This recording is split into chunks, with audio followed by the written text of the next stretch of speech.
I think it's very easy, especially if you haven't met anyone who's had it. So there's going to be quite a few people in the UK that don't know anyone who's had it, haven't had it themselves, or if they've had it very mildly. So it's very easy for us as people to kind of believe that it isn't something that will happen to us, I think.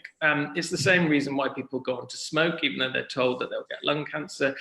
I think it's innately in all of us to believe these sort of things don't happen to us.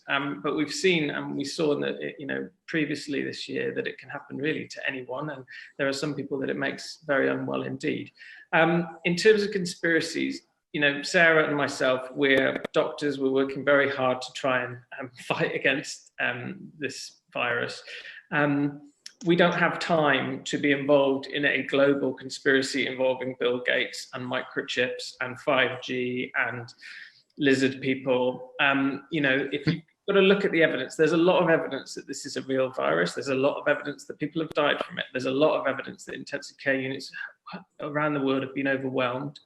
And the UK had one of the highest fatality, well, it had the highest fatality rate for COVID in Europe in the last wave.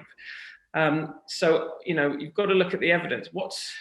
There's a huge amount of evidence that suggests that this is a real and terrible thing. And there are lots of healthcare workers working very hard to try and fight against it.